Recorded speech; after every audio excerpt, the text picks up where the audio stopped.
আসসালামু আলাইকুম। চাঁদপুর শাহরাস্তি কোয়েল ফার্মের হ্যাচারি পক্ষ থেকে আপনাদের শুভেচ্ছা ও অভিনন্দন।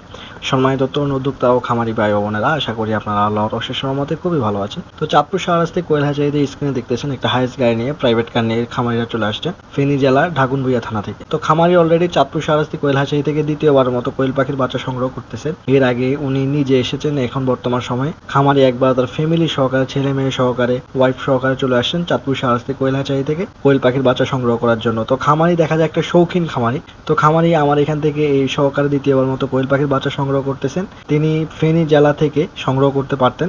তিনি কেন চাঁদপুর শাহরাস্তি কোয়েল হ্যাচারিতে এসেছেন, এর মানে হচ্ছে বিশ্বস্ততা। চাঁদপুর শাহরাস্তি কোয়েল হ্যাচারি থেকে এর আগেও বাচ্চা তিনি সংগ্রহ করেছেন। তার বাচ্চাটা হাই ক্লাসের এবং এ গ্রেডের পাখি হওয়ার কারণে উনি দ্বিতীয়বার মতো আবার চলে আসেন চাঁদপুর শাহরাস্তি কোয়েল হ্যাচারি থেকে কোয়েল পাখির বাচ্চা সংগ্রহ করার জন্য। দেখা গেল যে চাঁদপুর শাহরাস্তি কোয়েল হ্যাচারির যে মানসম্মত বাচ্চা এবং যেই দাম, এটা কিন্তু রিজনেবলের মধ্যে পড়ে। যেমন অন্যান্য হ্যাচারিতে 9-10 টাকা 11 টাকা জিরো বাচ্চা বিক্রি করে, কিন্তু চাঁদপুর শাহরাস্তি কোয়েল হ্যাচারি থেকে মাত্র 8 টাকা করে 0 দিন বয়সী কোয়েল পাখির বাচ্চা বিক্রি হচ্ছে। তো এই জন্য খামারিরা সবসময় কিন্তু একটা বিশ্বাস থাকে যে চাঁদপুর শাহরাস্তি কোয়েল হ্যাচারি থেকে কোয়েল পাখির বাচ্চা সংগ্রহ করবে খামারিরা সবসময়। তো ওই বিষয়টা মাথায় রেখে কিন্তু খামারিদেরকে উন্নত মানের জাপানি জাতের বাচ্চাটা দিয়ে আসতেছি খামারিদেরকে ইনশাল্লাহ। যারা ফেনী থেকে দেখতেছেন খামারিরা মনে করবেন যে এটা ফেনী জেলায়, বিষয় কিন্তু তা না, এটা ফেনীর মধ্যে না, এটা হচ্ছে চাঁদপুর জেলা শাহরাস্তি থানায় অবস্থিত। আপনারা কিভাবে আসবেন, আসার লোকেশন কিন্তু আমি খুব সহজে বলে দিব। বর্তমান সময়ে আপনারা খুব শর্টকাটে কিন্তু ফেনী জেলা থেকে চাঁদপুর শাহরাস্তি কোয়েল হ্যাচারি থেকে ব্যাক করতে পারবেন। কিভাবে আসবেন, প্রথমে আপনারা কুমিল্লা পৌর বাজার বিশ্ব রোডে চলে আসবেন। তিশা বা যমুনা বাস যে কোনো দুইটা দিয়ে কিন্তু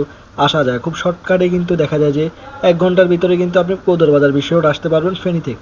আসার পরে আপনি চাঁদপুর কুমিল্লা রোডে আসার পরে আইদি বা বগদাদ বাস চলে, আইদি বা বগদাদ বাসে উঠে বলবেন যে আমি শাহরাস্তি গেট দোয়াবাঙ্গা যাবো। দোয়াবাঙ্গা আইসা নামবেন। লাকসাম মুদাফফরগঞ্জের বাজারের পরপরে কিন্তু শাহরাস্তি গেট দোয়াবাঙ্গা। খুব সহজে, যেমন বিশ্ব রোড থেকে, কুমিল্লা বিশ্ব রোড থেকে অল্প সময়ের ভিতরে 40-50 মিনিটের ভিতরে কিন্তু আমার এখানে আসা যায়। তো খামারিকে প্রেসক্রিপশন বুঝিয়ে দিয়েছি খুব সহজে কিভাবে কোয়েল পাখির বাচ্চা মেনটেন করতে হবে, কিভাবে খাবার দাবার দিতে হবে।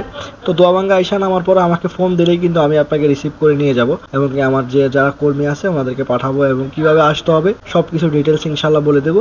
আমাদের ফার্মটা হচ্ছে হাইওয়ে রোডের পাশেই। তো খামারিকে 0 দিন বয়সী কোয়েল পাখির বাচ্চারা তুলে দিব। বর্তমান সময়ে এই সব কিছু রেডি হয়ে গেছে। তো আমরা কিন্তু ভালোভাবে কিন্তু বাছাই করে থাকি যে কোন সময় কোন মেডিসিন দিতে হবে, কোন সময় কি ট্রিটমেন্ট করাতে হবে, সবকিছু কিন্তু চাঁদপুর শাহরাস্তি কোয়েল হ্যাচারি থেকে এগুলো বলে দেওয়া হয়। অনেক খামারি দেখা যায় যে পাখি দেওয়ার পরে কিন্তু সম্পর্ক বিচ্ছিন্ন করে দেয়, কিন্তু আমার এই হ্যাচারি থেকে কিন্তু তা হয় না। আপনাকে সম্পূর্ণ বিষয়গুলো বুঝিয়ে দিয়ে কিভাবে মেডিসিন মেনটেন করবেন, কিভাবে ভ্যাকসিন দিবেন, কোন সময় কি মেডিসিন দিতে হবে, ট্রিটমেন্ট দিতে হবে, সবকিছুই কিন্তু ইনশাল্লাহ বুঝিয়ে দেওয়ার পরে এরপর কোয়েল পাখির বাচ্চা আপনাদেরকে হাতে তুলে দেওয়া হয়। তো যারা 30 দিন বয়সী মহিলা পাখির বাচ্চা নিতে চাচ্ছেন চাঁদপুর শাহরাস্তি কোয়েল হ্যাচারি থেকে, আপনারা কিন্তু খুব সহজে এসে দেখে বুঝে নিয়ে যেতে পারবেন। দীর্ঘ 18 সাল থেকে এই পথযাত্রা শুরু, প্রায় 8-9 বছর হবে আপনাদের মাঝে কিন্তু ইনশাল্লাহ আছি। এই বিষয় নিয়ে কিন্তু তথ্য দিয়ে আসতেছি এবং কি যারা কোয়েল পাখির বাচ্চা নিতে চাচ্ছেন, বর্তমান সময়ে সামনে ডিমের বাজার একটু বাড়তির দিকে যাচ্ছে, ইনশাল্লাহ আপনারা সংগ্রহ করতে পারবেন চাঁদপুর শাহরাস্তি কোয়েল হ্যাচারি থেকে।